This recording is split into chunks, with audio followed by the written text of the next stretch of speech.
गौवंश है, 6000 गौवंश है। अलग अलग स्थानों के ऊपर ये इस प्रकार के आगे बढ़कर के सामाजिक काम करते रहते हैं।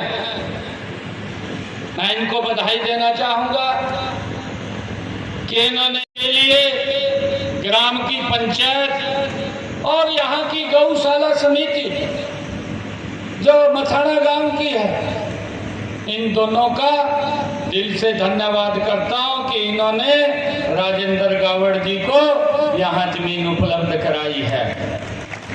और ये यहाँ पर अति आधुनिक अस्पताल भी और गौशाला भी यहाँ आज उसका भूमि पूजन हुआ है। मैं राजेंद्र गावड़ जी और उनकी पूरी टीम बहुत बहुत बधाई और शुभकामनाएं देता हूं। हमारे बीच में हमारे आज मेरा ये परम सौभाग्य है कि गौ सेवा के क्षेत्र में आज का ये एक विशेष दिन है। विशेष दिन इसलिए बोलूंगा क्योंकि अभी मैं बहौली गांव से आया हूं। बहौली गांव के अंदर हमारे जो पशुपालक किसान हैं या पशुपालक हमारा अन्य व्यक्ति है, उनके लिए अत्याधुनिक सुविधाओं से सुसज्जित पशु अस्पताल का एक पॉलीक्लिनिक का उद्घाटन हुआ है, जिसके ऊपर 4,67,00,000 रुपए का खर्चा आया है और जिसका लाभ मेरे पशुपालकों को मिलेगा। उनको अगर पशुओं को कोई दिक्कत समस्या आती है तो वहाँ पर हमारे डॉक्टर्स भी और वहाँ पर ईसीजी, वहाँ पर एक्सरे मशीन भी और वहाँ पर ऑपरेशन थिएटर भी और उसके साथ साथ वहाँ गायनिंग का एक सेंटर भी वो आज खुला है। इसके लिए मैं आप सबको बहुत बधाई देता हूँ। इसीलिए मैंने कहा है ये दिन आज का विशेष दिन है और आज हमारे राजेंद्र गावड़ जी ने हमारे यहाँ के जो गौशाला के प्रधान हैं तेजपाल जी और हमारे गांव के सरपंच रवि जी, इन्होंने जो ये भूमि दी है इसका लाभ हमारी जो बेसहारा गौ माता घूमता है अब वो सड़कों पर नहीं घूमेगा, अब वो इस स्थान के ऊपर सुरक्षित रहेगा। मैं इसके लिए राजेंद्र गावड़ जी और आप सबको बहुत बहुत बधाई और शुभकामनाएं देता हूं। गांव के गौ सेवक गौधाम एवं अनुसंधान केंद्र का आज यहाँ पर भूमि पूजन वो शुरू हुआ है। यही नहीं, यहाँ पर जो हमारी बीमार गौ माता है उसका तो इलाज होगा, परंतु हमारे अन्य लोगों को भी इस अत्याधुनिक अस्पताल का वो लाभ मिलेगा। मैं इस अवसर पर सभी गौ भक्तों को हार्दिक बधाई देता हूँ, शुभकामनाएं देता हूँ।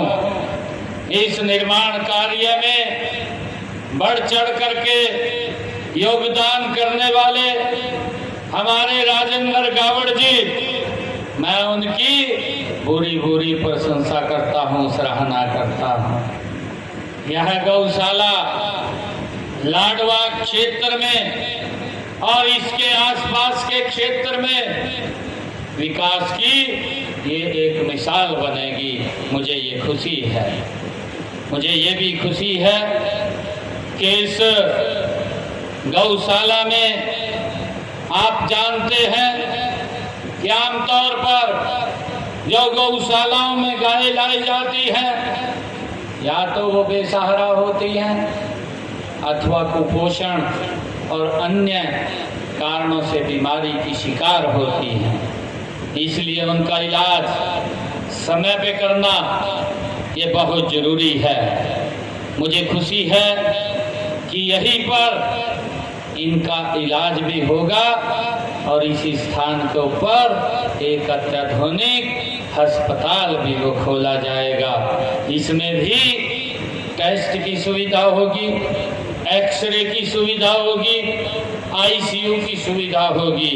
ये अत्याधुनिक चिकित्सा सुविधाओं से सुसज्जित ये यहाँ पर भी एक हॉस्पिटल बनेगा। मुझे खुशी है आज आप सबको बताते हुए कि गौ माता की सेवा करना हमारे धर्म और संस्कृति का ये एक अभिन्न अंग है। गौ माता बेसहारा न रहे, इसके लिए हमने हरियाणा प्रदेश के अंदर 3 गौ अभयारण्य बनाने का काम किया है।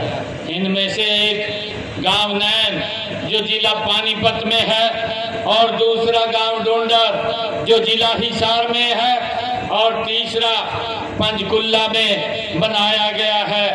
इनमें शेड, पानी व चारे की व्यवस्था वो की गई है। इनके लिए 8 करोड़ रुपए की राशि वो जारी की जा चुकी है। मुझे खुशी है इनसे लगभग 6,500 6,500 बेसहारा गौवंश को आश्रय दिया जा चुका है। मैंने पिछले दिनों एक बात कही थी कि बेसहारा गौवंश के पुनर्वास के लिए गौशालाओं में 200 शेड बनाए जाएंगे, और उसके लिए मैंने ये भी कहा था कि हर गौशाला को शेड बनाने के लिए 10-10 लाख रुपया दिया जाएगा। मुझे खुशी है ये जो अनुदान की राशि दी गई है, आज हरियाणा प्रदेश के अंदर 50 गौशालाओं में ये शेड बन करके तैयार हो गए हैं। हमने गौशालाओं को आर्थिक सहायता, चारा और चिकित्सा सुविधाएं उपलब्ध कराने हेतु विशेष योजना लागू की है। आप सबको ये जान करके 595 करोड़ रुपए का प्रावधान किया है। जबकि मैं आपको बताना चाहता हूं, क्योंकि हमारे ध्यान में रहना चाहिए 2014 से पहले जब हमने ये जन सेवा का दायित्व संभाला 2014 में, उससे पहले जो गौ सेवा आयोग के लिए मात्र 2 करोड़ रुपए का बजट का प्रावधान था, 2 करोड़ का, और हमने आकर के हमारी सरकार ने 595 करोड़ रुपए का किया है। उसके चारे की व्यवस्था हो, उसके पानी की व्यवस्था हो, और उसकी बीमारी की आवश्यकता को पूरा किया जा सके। लगभग 6,000 के करीब